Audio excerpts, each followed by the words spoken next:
Hello friends, जय हिंद। आप सभी का स्वागत है द प्लेटफॉर्म एकेडमी में। देखिए, ये जो थ्योरम है बहुत ही इंपॉर्टेंट है, बेहद ही इंपॉर्टेंट है, बहुत इंपॉर्टेंट है ना। इस साल के प्रीवियस ईयर में आपके बोर्ड के एग्जाम में बिल्कुल आने वाला है। 100% एकदम चांस है कि आ जाएगा, ठीक है ना। और बहुत सारा जिला है यूपी में, आपको मालूम है, क्या पता आपके जिले में आ जाए, है ना। हर जिले का अलग अलग पेपर बनता है, आपको मालूम होगा। तो चलिए आइए इस पर चर्चा करते हैं। ये थ्योरम है, ये चैप्टर नंबर 6 और 6 में भी एक्सरसाइज 6.1 है और इस थ्योरम का जो नाम है 6.1 प्रमेय, ठीक है ना। प्रमेय नंबर 6.1 और इसको हम थेल्स का प्रमेय भी कहते हैं, ठीक है। आप जान गए इसके बारे में। चलिए हम इसको क्वेश्चन को और या चाहे इस थ्योरम को पढ़ते हैं और पढ़ के इसके बारे में फिगर को हम समझाते हैं, ठीक है ना। आपको समझ में आ जाएगा। देखिए ध्यान से, यदि किसी त्रिभुज की एक भुजा के समांतर अन्य दो भुजाओं को भिन्न भिन्न बिंदुओं पर प्रतिच्छेद करने के लिए एक रेखा खींची जाए तो ये अन्य दो भुजाएं एक ही अनुपात में विभाजित होती हैं। क्या कह रहा है, ध्यान से समझिएगा, देखिएगा। कह रहा है यदि किसी त्रिभुज की किसी एक भुजा के समांतर, किसी एक भुजा के समांतर, तो इस त्रिभुज को जो आप देख रहे हैं ए बी सी, इसमें कोई एक भुजा ले लो, चाहे ए बी ले लो, चाहे बी सी ले लो और चाहे ए सी ले लो, ठीक है ना। ए बी ले लो, चाहे बी सी ले लो, चाहे ए सी ले लो। इसमें किसी एक भुजा के समांतर, अगर मैं ए बी लेता हूं तो ए बी के समांतर कैसे खींचोगे, ऐसे खींचोगे, इस ए बी के समांतर ऐसे खींचा जाएगा। अगर मैं बी सी लेता हूं तो देखो बी सी के समांतर डी ऐसे खींचेंगे। अगर मैं मान लेता हूं कि अगर ए सी लेता हूं तो ए सी के समांतर ऐसे खींचूंगा, ठीक है ना। तो हम बी सी लिए हैं, आप किसी भी भुजा को लेकर उसके समांतर खींच लीजिएगा, ठीक है ना। हम क्या लिए हैं, बी सी, और बी सी के समांतर खींचे हैं डी ई। तो अब क्या किया ये डी ई इस रेखा को यानी कि इस भुजा को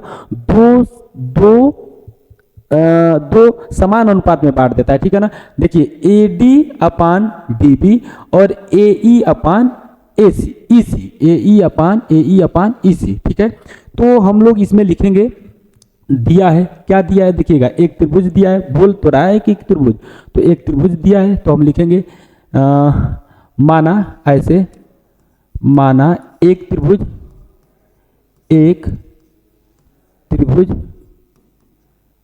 कौन सा त्रिभुज, ए बी सी, तो मैं ऐसे ही लिख देता हूं ना। माना एक त्रिभुज ए बी सी है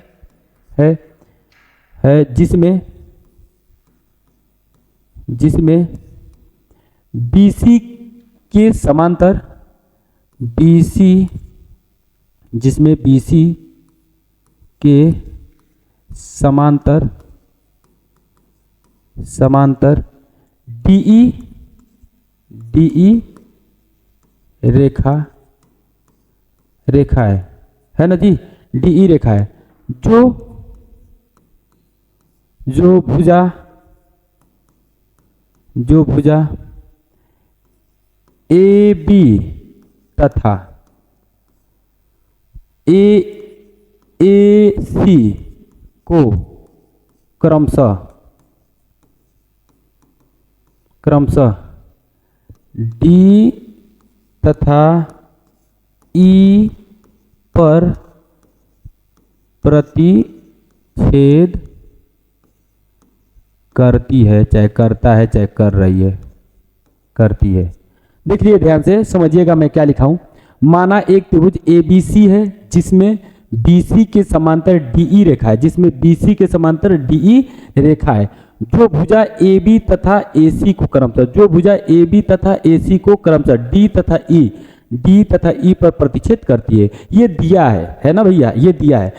अच्छा, अब हम लोग लिखेंगे रचना। क्या लिखेंगे दोस्त, रचना लिखेंगे। देखो गुरु, ऐसे ही लिखना आपने पेपर में, एकदम श्योर है कि फुल में फुल नंबर मिलेगा, ठीक है ना। रचना लिख देंगे और रचना में क्या लिखेंगे जरा देखिएगा ध्यान से। हमने सी को डी से मिलाया है और बी को ई से मिलाया है, ठीक है। और यहां से ई से ई से ए बी पे लंब खींचा है और जरा देखिएगा डी से ए सी पे लंब खींचा है, ठीक है ना। तो मैं इसको रचना में लिख दूंगा, लिखूंगा क्या कि बिंदु, ध्यान से देखिएगा, बिंदु बी को ई से, चाहे ऐसे लिखूंगा, बिंदु बी तथा, एक ही लाइन में लिख दे रहा हूं, बिंदु बी तथा सी को क्रमशः किससे, डी बी को डी, हाँ ठीक है, बिंदु बी को डी और सी को ई, तो डी तथा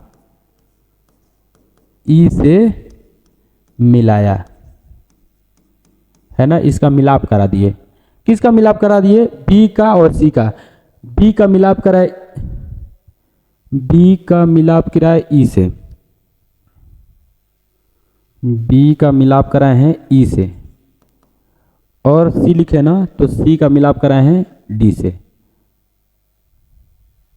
डी से। ठीक है, अब सही हो गया है ना। अब जरा देखिएगा, एक लाइन और लिखूंगा मैं। डीएन लंब है एसी पे, लिखूंगा डीएन लंब है एसी पर तथा डीएन लंब है एसी पे तथा ईएम लंब है एबी पे, तथा ईएम लंब है किस पे? ईएम लंब है एबी पे, एबी पर। ठीक है, ये हमारा रचना है। बात आपको समझ में आ रही होगी बिल्कुल। इसमें मैं कुछ नहीं किया हूं, जो मैं आपको बताया हूं वही लिख दिया हूं। यही होता भी है, जो आप समझ रहे हो ना उसी को आप लिख दो। ठीक है, चलिए अब उसके बाद हम सिद्ध करेंगे। किस चीज को सिद्ध करेंगे? जो वो बोल रहा है उसी को हम सिद्ध करेंगे। सिद्ध करना है, चाहे सिद्ध, हाँ लिख दे रहे हैं, सिद्ध करना है, सिद्ध करना है। जरा ध्यान से समझिएगा क्या सिद्ध करना है। बोला तो है भिन्न भिन्न बिंदुओं पर प्रतिच्छेद करने के लिए एक रेखा खींची जाए तो ये अन्य दो भुजाओं को एक ही अनुपात में विभाजित कर देती है। तो ये अन्य दो भुजा, मतलब इस BC के समांतर DE को खींचा हूं तो BC को छोड़कर अन्य दो भुजा AB और AC को समान अनुपात में विभाजित करती है। तो समान अनुपात में विभाजित करती है यानी कि AD अपान लिखूंगा यही, AD अपान क्या? DB बराबर AE अपान क्या है? EC। ठीक है, ये हमको सिद्ध कर देना है ना। यही थेल्स का प्रमेय होता है। तो इसको मैं सिद्ध करूंगा, देखो भी बहुत अच्छे ढंग से सिद्ध करूंगा। आप लोग देखिए, अब मैं इसको ऊपर उठाऊंगा। आप अगर स्क्रीनशॉट लेना चाहते हैं तो यहाँ पे स्क्रीनशॉट ले सकते हैं। ठीक है, चलिए आइए देखिए, और मैं इस फिगर को नीचे ले लेता हूँ ना, आपके सहूलियत के लिए आप इसको देखते रहिए, है ना। इसके लिए मैं इस फिगर को नीचे ले लेता हूँ यहाँ पे, और देख कर हम लोग इसको लगाते रहेंगे। और मैं इसको स्क्रीनशॉट कर रहा हूँ, इसको थोड़ा सा मैं ऊपर ले लेता हूँ। चलिए ये उपपत्ति लिखूंगा। अब हल जिसको कहते हैं, सिद्ध करना है तो उपपत्ति। इतना जितना मैं लिखा हूं ऊपर का समझ में आ गया होगा, हमको आशा नहीं पूर्ण विश्वास है। अब सुनिए, देखिए ध्यान से, क्योंकि हम जानते हैं, देखिए हम जानते हैं, आप नहीं जानते हैं ना, इसलिए ढंग से सुनिए। क्योंकि हम जानते हैं, क्या जानते हैं? किसी भी त्रिभुज,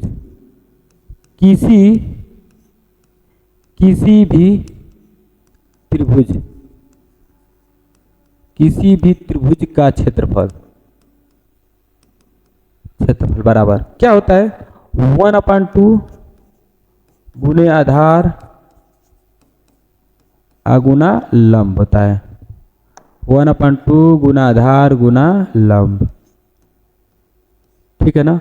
1/2 आधार गुणे लंब, ये किसी भी त्रिभुज का क्षेत्रफल होता है। दुनिया का कोनो त्रिभुज नहीं है जिसका क्षेत्रफल इस सूत्र से नहीं निकले, अगर उसमें आधार और लंब पता हो तो। ठीक है ना, ध्यान समझिएगा, अगर उसमें आधार और लंब पता हो तो हम इस सूत्र से किसी भी दुनिया के किसी भी त्रिभुज का क्षेत्रफल निकाल सकते हैं। तो अब हम इसी सूत्र से हम इसमें जो भी त्रिभुज बनेगा उसका हम लोग क्षेत्रफल निकालेंगे। देखिए अब कैसे निकालते हैं। हम कौन कौन सा त्रिभुज लेते हैं? हम त्रिभुज लेंगे ADE और त्रिभुज लेंगे DBE। क्यों ले रहा हूं अभी मैं बता रहा हूं, देखिएगा। मैं ले रहा हूं अतः करके लिखूंगा, अतः त्रिभुज कौन सा? ADE का क्षेत्रफल, एरिया ऑफ ट्रायंगल ADE, और किसका? त्रिभुज इसका DBE, त्रिभुज DBE लिख दें। चलिए DBE लिखिए चाहे BDE लिखिए, बात बराबर है। DBE का क्षेत्रफल, है ना, DBE का क्षेत्रफल। तो इसका भी क्षेत्रफल वही होगा जो ये है 1/2 गुना आधार गुणा लंब गुना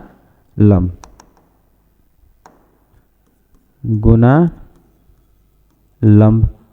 फिर वही चीज 1/2 गुना आधार गुणा लंब।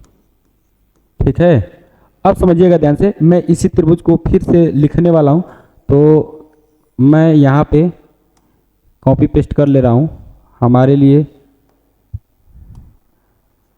सहजता हो गया। अब देखिए 1/2 गुना आधार। अच्छा, इस त्रिभुज में आधार में इसको लेने वाला हूं, क्यों? क्योंकि ये इस पे लंब है। मैं चाहूं तो इसको भी आधार ले सकता हूं, इस पे भी ये लंब है, तो मुझे इसकी मतलब इसका काम है AD का, है ना। क्यों? क्योंकि मुझे सिद्ध करना है AD/DB, AD/DB। तो AD/DB यानी कि AD हमारा आ जाएगा, तो AD अगुना लंब, देखिए ये है EM, तो लंब लिख दे रहा हूं EM। ठीक है, अपान फिर 1/2 गुना इस त्रिभुज में, जरा देखिएगा, इस त्रिभुज में आधार में इसको लूंगा, किसको? इसको DB अगुना लंब हमारा यही होगा EM। बहुत लोगों को कंफ्यूजन हो गया होगा कि ये लंब ससुरा कैसे हो गया। देखो हम दिखाते हैं कैसे लंब हो गया, है ना। एक सेकंड भाई, हम जब तक तुमको दिखाएंगे नहीं तब तक मानेंगे नहीं। इसको आगे ले लेते हैं यहाँ पे, लेकर इसको पलट देते हैं ना। देखो अभी समझ में आएगा कैसे लंब हुआ है। देखना, ये त्रिभुज है BED, तो इसमें हम ये D है, तो BDE यही तो है, तो हम ये BD हम आधार लिए हैं, तो देखो यही तो इसमें सीधा एकदम लंब होगा। ये अगर ऐसे में खींचूं तो ये लंब थोड़ा नहीं है, तो तिरछी ऊंचाई हो जाएगी, स्लॉन्ट हाइट बोलते हैं इसको। तो ये इसकी सीधी जो ऊंचाई है ना, ये लंब है, यही तो लंब है EM। समझ में आई हमारी बात? समझ में आ गया होगा। चलो देखो, हटा देता हूँ, ये हट जा भाई। तो यहाँ पे इस त्रिभुज में ये इस पे क्या है? लंब है, ये बाहर लंब आएगा, है ना, तो बाहर लंब हो गया। अब जरा देखिएगा, ये यहाँ से कट गया, चट्टा कट जा, देखो ये कट गया, ये इससे कट गया। ठीक है, यानी कि हमारा बचा क्या? हमारा माल पता ही बच गया जो बचना चाहिए। ध्यान से देखो, यही हमको बचाना था, यही हमारा बच गया। AD/DB, है ना, AD/DB। देखो एक साइड का AD/DB आ रहा है, अब हमको एक साइड का ये लाना है AE/EC। ठीक है, AE/EC, तो AE/EC को लाएंगे, तो अब इसके नीचे करना है, तो इधर कर दें क्या? चलो इसके नीचे ही लिखते हैं, है ना, इसको उठा लेते हैं। यदि आपको स्क्रीनशॉट लेना है तो स्क्रीनशॉट आप ले सकते हैं, नहीं तो हम इसको ऊपर लेने वाले हैं। देखिए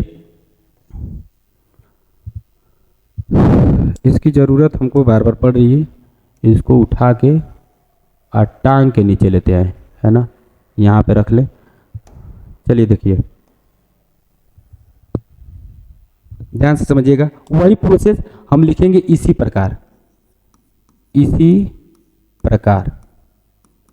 ध्यान से समझिएगा, इसी प्रकार क्या?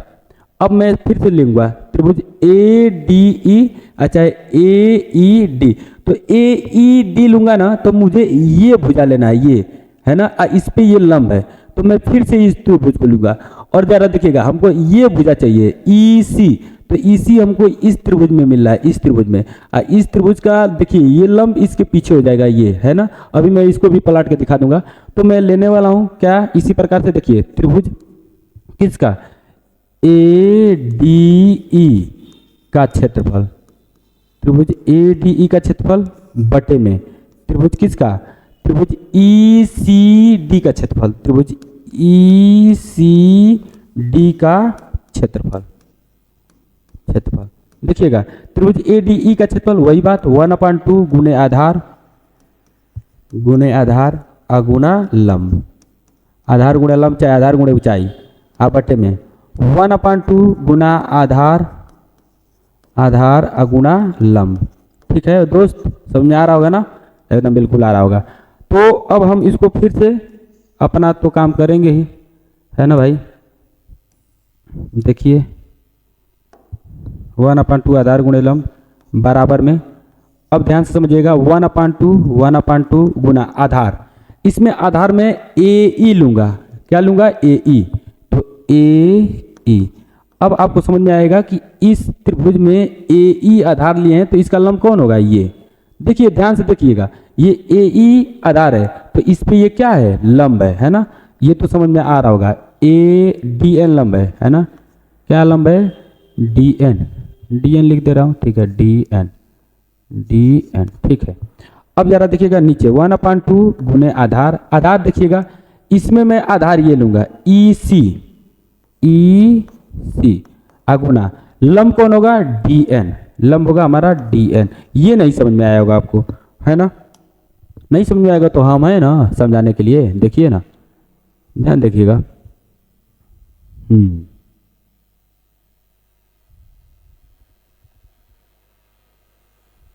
कहाँ गया, ठीक है, कोई दिक्कत नहीं है, देखिए ये सीधा कर दे, थोड़ा सा ये तिरछा है ना, उससे कोई दिक्कत नहीं है। देखिएगा ध्यान से, हम ये त्रिभुज लिए हैं, है ना, यही त्रिभुज है ना हमारा, तो ये त्रिभुज है, तो देखिए इस त्रिभुज में हम आधार ये लिए हैं, यहाँ से यहाँ तक ये आधार है, तो जब इसमें से मैं लंब गिराऊंगा सीधा तो यही तो गिरेगा, थोड़ा सा ये तिरछा है ना, लेकिन ये सीधा होना चाहिए। अब फिगर हम बनाए थोड़ा तिरछा बन गया, ये यहाँ पे आएगा, ठीक है ना, थोड़ा सा ये फिगर तिरछा बना हुआ हमारा, तो लेकिन ये ऐसे तिरछा नहीं आएगा, है ना, लंब ये सीधा ही लंब रहेगा, तो डी एन हमारा लंब है। देखो ये त्रिभुज में हमारा इतना आधार है ना, तो ये क्या है, डी एन इसका क्या है, लंब है, तो ये लंब आया है, ठीक है, बात समझ में आ गई होगी।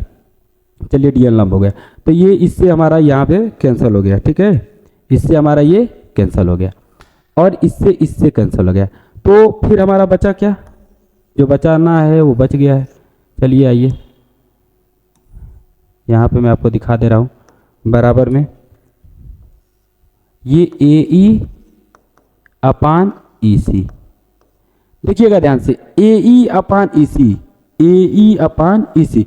अब किसी भी प्रकार से मैं इस समीकरण को बराबर कर लूँ, ये हम समीकरण नंबर 1 कह दूँ और ये समीकरण नंबर हम 2 कह दूँ, मान लिया कि समीकरण 1 है और समीकरण 2 है। अब इसको किसी भी प्रकार से मैं बराबर कह दूँ तो हमारा आ जाएगा वही चीज़ जो सिद्ध करना था, A D upon D B और A E upon E C, यानी कि A D upon D B और ए ई अपान ई सी, बिल्कुल आ जाएगा, ठीक है ना।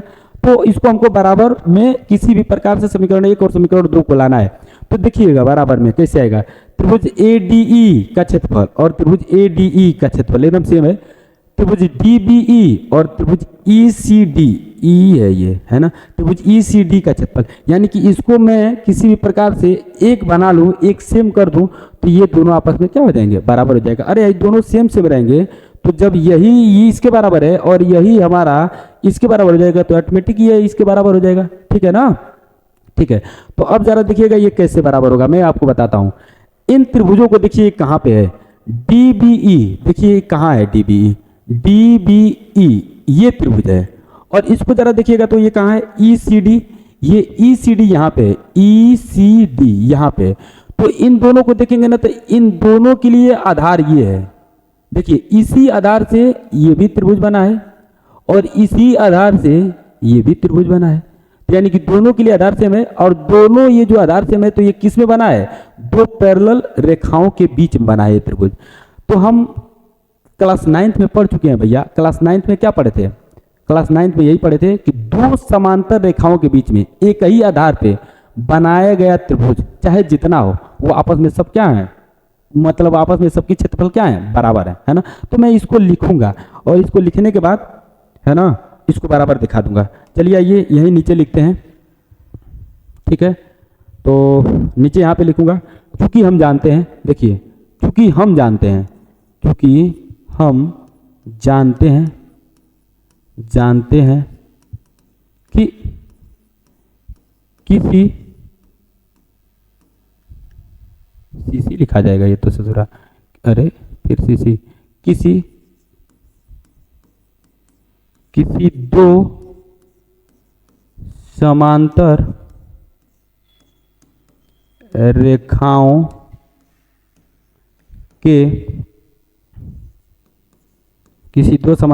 के बीच में एक ही आधार पर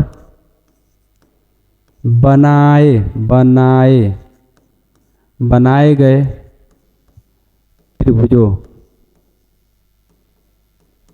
त्रिभुजों का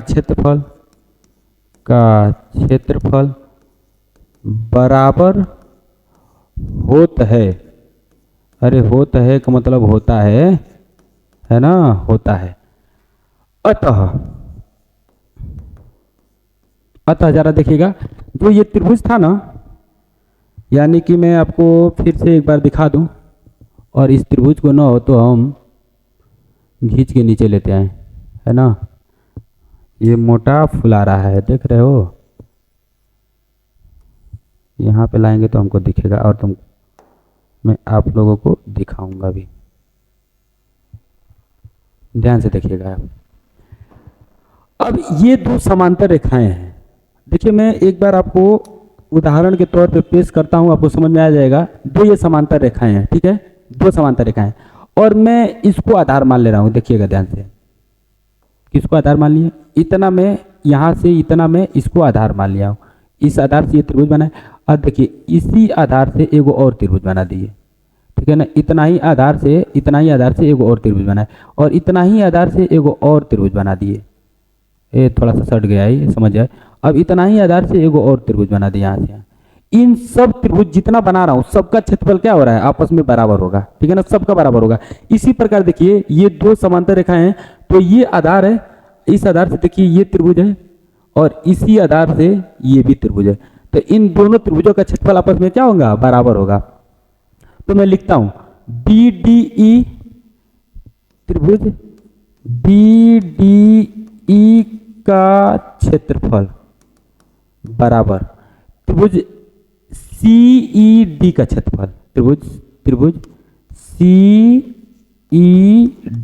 का क्षेत्रफल। इस समीकरण नंबर हम थर्ड मान ले रहे हैं, ठीक है। अब यहां पे जरा देखिएगा समीकरण 2 और समीकरण 3 से। तो समीकरण ये हम ना भैया रे देख, ये जो है समीकरण नंबर कौन सा, फर्स्ट, देखना समीकरण नंबर फर्स्ट है ADE का क्षेत्रफल और DBE का क्षेत्रफल। तो DBE के जगह पे हम लिख देंगे DBE है ना, तो DBE का, हाँ चलिए इसको मैं DBE लिख दे रहा हूं ताकि गड़बड़ाए ना ये।